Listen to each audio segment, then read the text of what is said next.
নমস্কার। আমার YouTube channel বাঙালি আড্ডাতে আপনাদের স্বাগত। আমার আজকের বিষয় অভিনয় বিদ্যার জীবন্ত পাঠশালা। বাঙালি যৌথ চেতনায় কিছু নাম কেবল ব্যক্তি পরিচয়ে সীমাবদ্ধ থাকে না, তারা পরিণত হয় মিথ এবং সংস্কৃতির এক একটি চিরন্তন প্রতীক। 1926 সালের 23 সেপ্টেম্বর ভবানীপুরের গিরিশ মুখার্জি রোডের যৌথ পরিবারে যার জন্ম হয়েছিল অরুণ কুমার চট্টোপাধ্যায় নামে, তিনি যে পরবর্তী বাংলা চলচ্চিত্রের অবিসংবাদিত মহানায়ক হয়ে উঠবেন তা হয়তো তৎকালীন সমাজ বাস্তবতায় অতি কল্পনা বলেই মনে হতো। 2026 সালে যখন আমরা তার জন্মশতবর্ষ উদযাপন করছি, তখন বর্তমান ভারত ও পশ্চিমবঙ্গের সামাজিক রাজনৈতিক প্রেক্ষাপটটি অত্যন্ত জটিল ও অস্থির। তীব্র রাজনৈতিক মেরুকরণ, পরিচয় সত্তার উগ্র রাজনীতি অর্থাৎ আইডেন্টিফাইড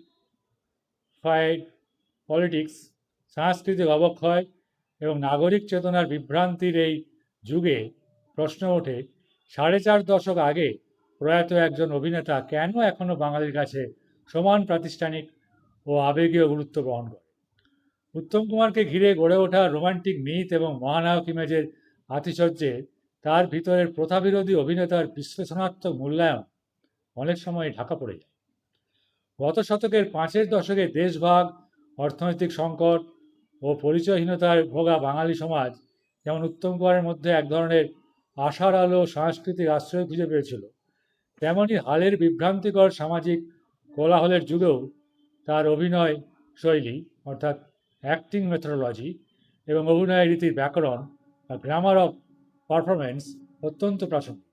মূল প্রশ্নটি এখানেই, থিয়েটারের অতি নাটকীয়তা ভেঙে উত্তম কুমার কীভাবে সিনেমার আন্ডারস্টেটমেন্ট বা স্বাভাবিকতায় রূপান্তর করেছিলেন নিজেকে, অথচ দেহ অভিনয় ও পোশাকের নান্দনিকতা নিয়ে নাটকেরই ড্রামাটিক স্ট্রাকচারটাকে ধরে রেখেছিলেন।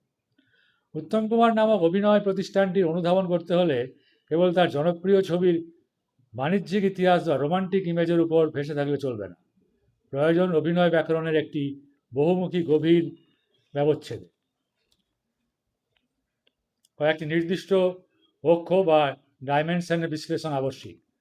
বাচনভঙ্গি, সুরের কারুকাজ, থিয়েটারে স্টেজ প্রোডাকশনের উচ্চকিত বাচনভঙ্গি ভেঙে তিনি সিনেমায় নিয়ে আসেন মাইক্রোপজ ও শ্বাসের খেলা।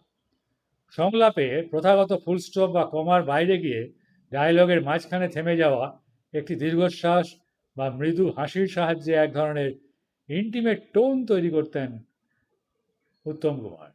বিচারক বা নায়কের স্বর খাদে নামিয়ে তার সংলাপ উচ্চারণ প্রথাগত নাটকীয়তাকে ভেঙে খাঁটি সিনেমার ব্যাকরণ তৈরি করেছিল। কাইনোসিক্স ও শরীরী ভাষা। থিয়েটারের রৈখিক হাঁটাচলার বিপরীতে সিনেমায় তিনি নিয়ে আসেন এক স্বতঃস্ফূর্ত ছন্দ।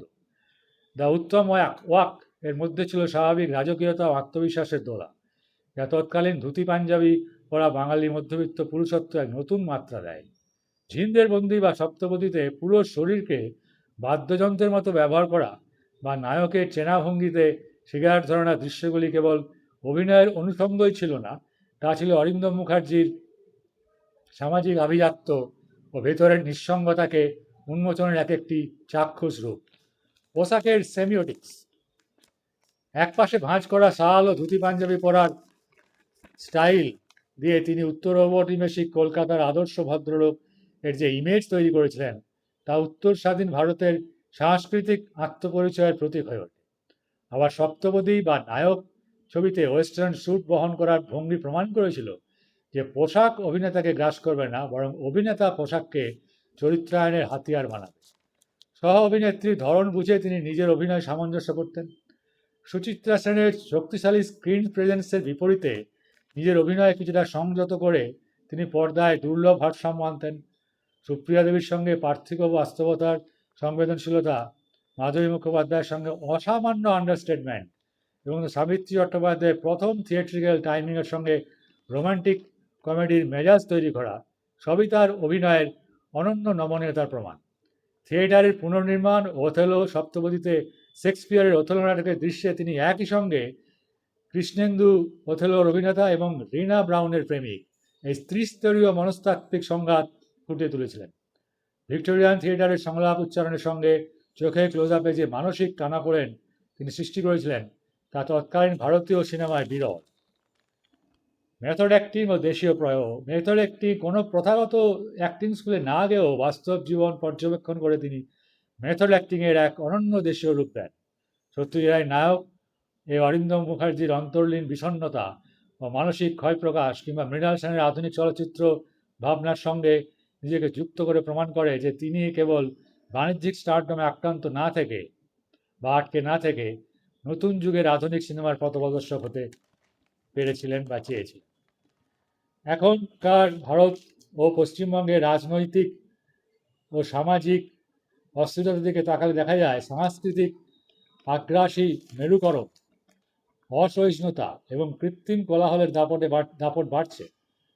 মানুষের মেলবন্ধন এবং সামাজিক সৌহার্দ্য যখন প্রতিনিয়ত চ্যালেঞ্জের মুখে, তখন উত্তম কুমারের শিল্পের দিকে ফিরে তাকানো কেবল অতীত কাতরতা নয়, বরং তা আমাদের নিজস্ব সাংস্কৃতিক শিকড় ও উদার মানবিকতাবোধকে নতুন করে আবিষ্কার করার সংগ্রাম।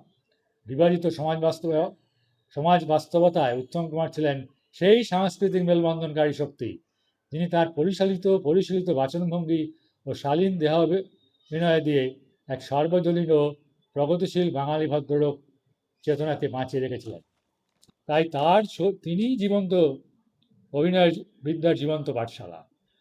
অভিনয় বিদ্যা শেখার জন্য আর কারো কাছে যেতে হবে না। যদি উত্তম কুমারের সিলেক্টেড কিছু ছবি যারা অভিনেতা হতে চান তারা বারবার দেখেন, তাহলেই এই কাজটা হয়ে যাবে বলে আমার মনে হয়। এখন আমার এই বক্তব্যটি যদি আপনাদের ভালো লেগে থাকে, তাহলে আমার ইউটিউব চ্যানেল বাঙালি আড্ডা সাবস্ক্রাইব করুন, শেয়ার ও কমেন্টও করতে পারেন।